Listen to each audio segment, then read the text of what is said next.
Selamat pagi sahabat semua, semoga dalam keadaan sehat dan rahayu. Pagi hari ini kita akan berkunjung ke seorang yang memiliki hobi yang berkaitan dengan burung. Burung apakah itu? Tetapi sebelumnya mohon subscribe, like, share, dan komen YouTube channel kami. Yuk!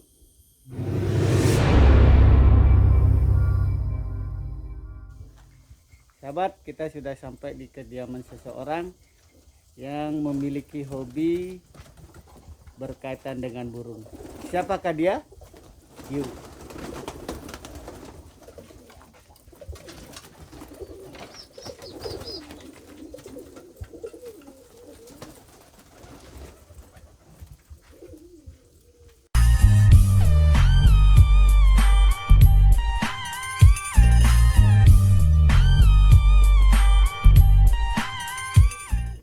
Sahabat, sekarang kita akan ngobrol dengan Bapak Nyoman Wirnate yang memiliki burung-burung yang ada di belakang kita ini. Swastiastu, Pak Nyoman. Swastiastu, pada swastiastu. Selamat pagi. Kunapi Gatra? Sehat. Niki marosan sun nyelapan. Tapi ada nyelapan kedes sun nambung juga. Sangat menarik memiliki sebuah aktivitas yang berkaitan dengan burung. Sejak kapan nih Pak Man?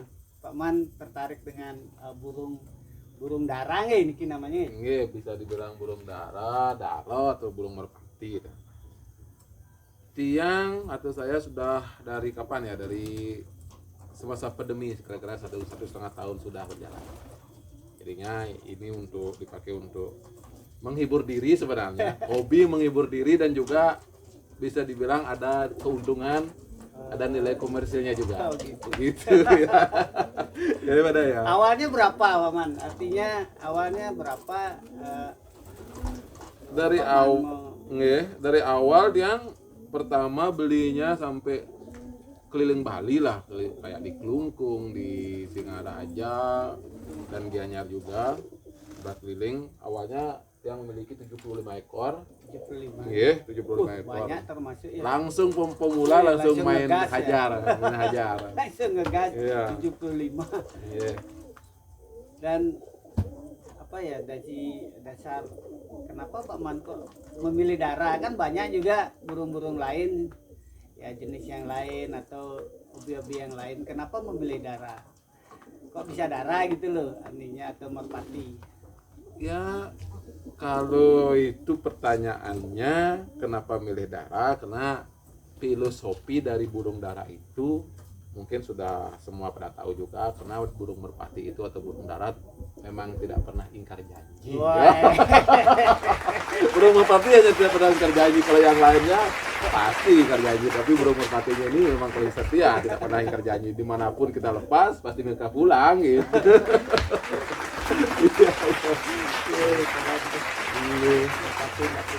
Tidak pernah ingkar janji. Ya.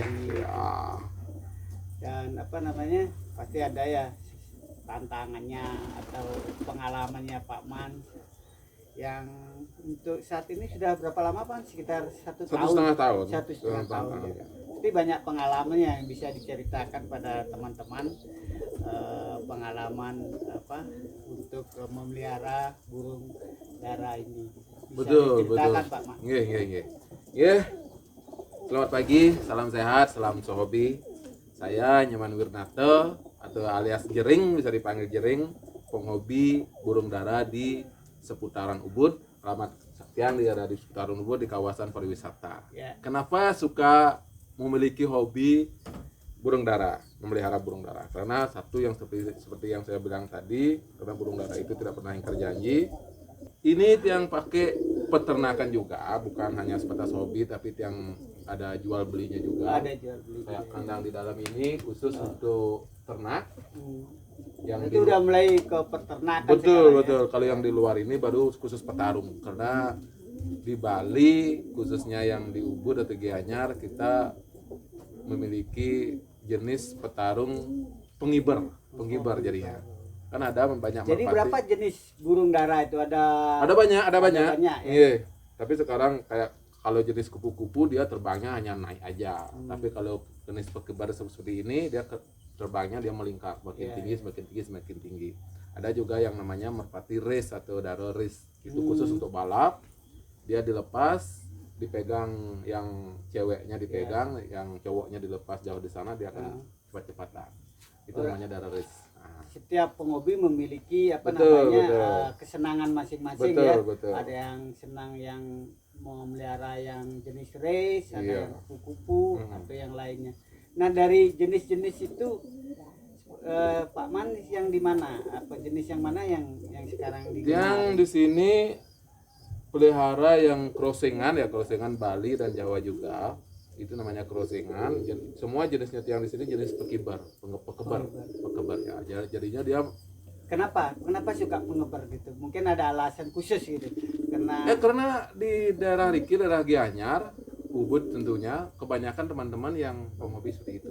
Oh, jadi Kalau daerah Sanur dan Pasar kebanyakan yang kupu-kupu, jenis kupu-kupu ya. jadi ada gitu. Sesuai dengan tempat dan di mana. Ada komunitasnya Pak Man, ya? Betul.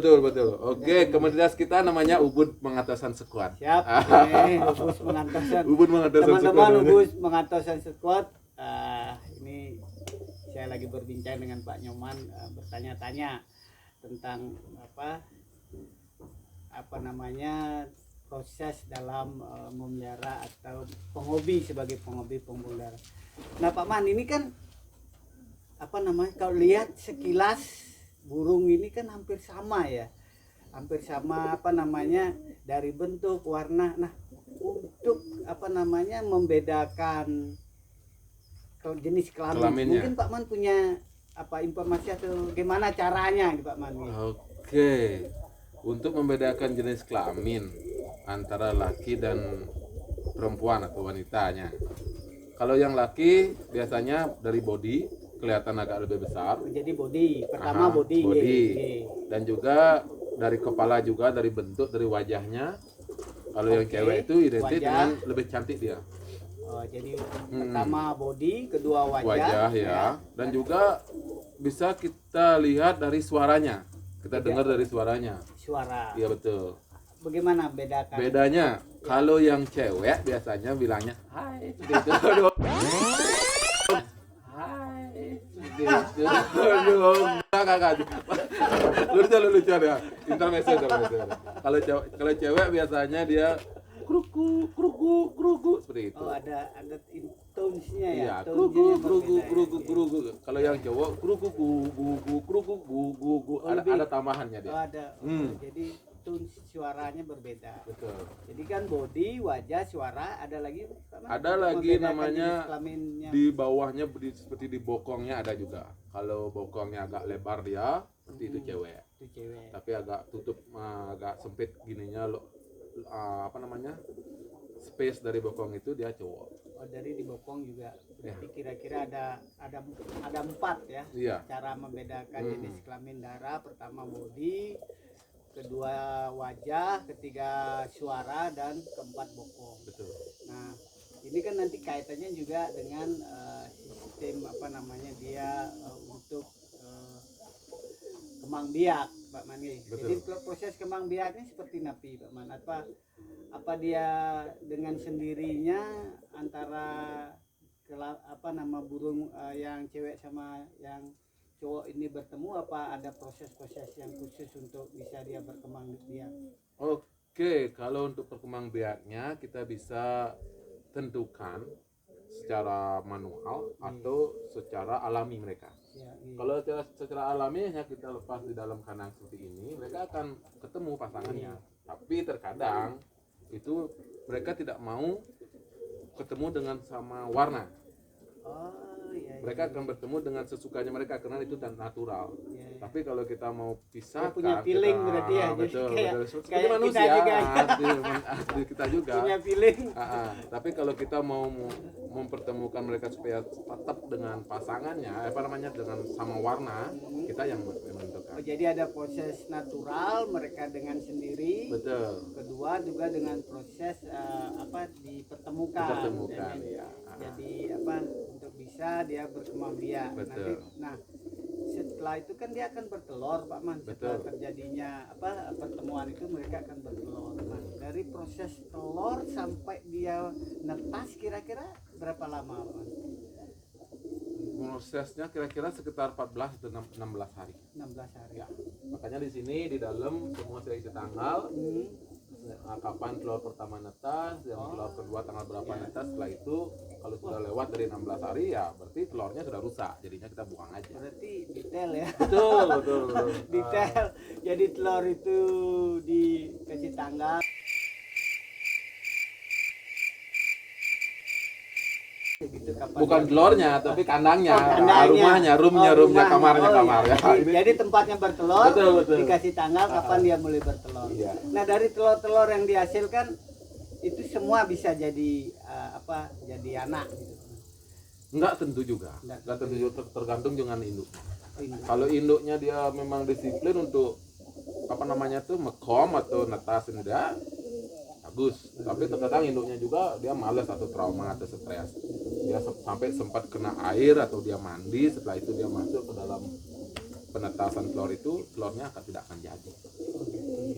Seperti ayam juga nih. Sama. Ayam ada yang istilah Bali itu smoke ya. Jadi dia tidak bisa netas karena kurangnya dikomi atau dihangatkan. Betul. Dengan suhu tubuh. Tapi terkadang kan banyak orang juga yang mengatakan, melihara burung daro sangat gampang, sangat cepat untuk berkembang biak.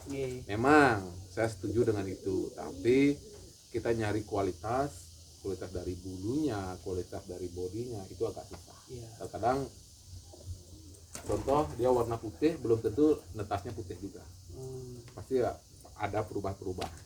Oh iya. Jadi Kalau misalnya kita ngambil kayak warna merah atau warna yang namanya keras nikel, keras betul sama keras belum tentu juga keras bisa hitam lahirnya.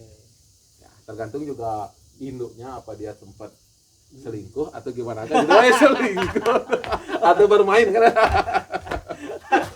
Bermain tapi bermain kan cantik. tadi udah bilang Merpati tidak pernah ingkar janji. Iya, tapi dengan kitanya, tapi dengan sesamanya mereka mau ingkar janji. Oh gitu ya. Oke. Ada nggak trik khusus untuk membuat lah istilahnya kualitas dari daro atau burung yang mau ditetas gitu. Jadi kan mungkin ada trik-trik khusus nggak atau makanan khusus yang bisa nanti setelah mereka netas jadi yang kalau yang jadi pekebar dia sangat tangguh, sangat kuat dan lainnya gitu. Betul, kalau seperti itu pertama ya makanannya juga berpengaruh juga. Kalau sini seperti di sini dia yang kasih carun, makanan jadi sama jagung juga. Tapi untuk carun itu dia akan cepat membuat bodinya besar.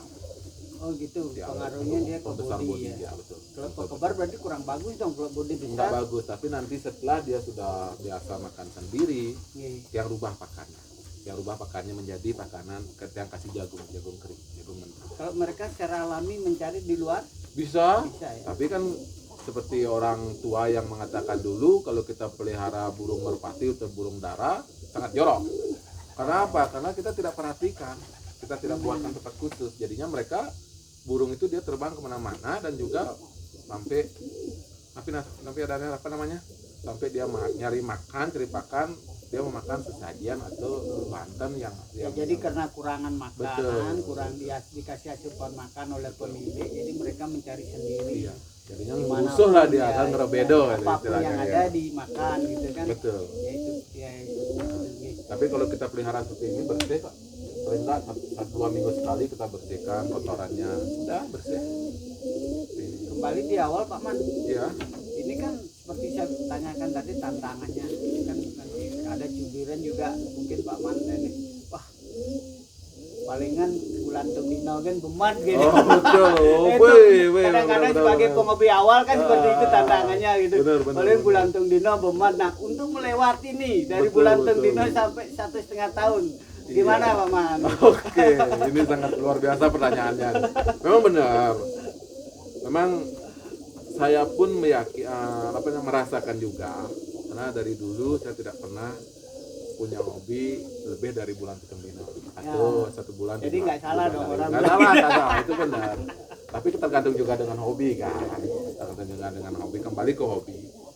Saya pun tidak tahu kenapa sampai bisa melewati 1 tahun lebih. Lewat dari 1 bulan 17 hari, 7 hari ya. Ya. Nggak tahu juga. Kemungkinan semenjak punya hobi daro di masa pandemi ini yang ada juga income walaupun tidak banyak, Oh, tapi ada. oke. Setelah itu selain menjalankan hobi juga pagi-pagi kita melepas burung merpati ini, itu suatu kesenangan Nah. dan juga bagi Tiang bisa mengobati hati Tiang Oh, di masa pandemi kan seperti itu, bisa mengobati hati. jadi mengisi waktu Betul. luang karena kurangnya aktivitas sekarang di masa Betul, pandemi. betul. Dan Jadi juga mengisi yang paling penting sih mata. mata ya. Ya, karena burung dia terbang tinggi, sejauh mungkin mata kita bisa melihat. Jadinya mata atau yang pernah dengar juga, karena mata ini harus sekali-sekali harus kita melihat pandang yang jauh Pandangan jauh. supaya tetap lentur dia ada apa namanya di mata itu seperti itu. Jadinya mata Tiang bisa lihat lirik seperti itu. Jadinya untuk mengurangi yang namanya penyakit minus seperti itu, minus ke plus. Masuk Tadi akal kan juga. Pak Man bilang diterbangkan. Iya. Apa itu Pak Man? Maksudnya gimana? Itu burungnya Burung itu ada diterbangkan. aktivitas memang khusus Benar, diterbangkan. pagi dan sore kita rutinitas. Kita terbangkan dia.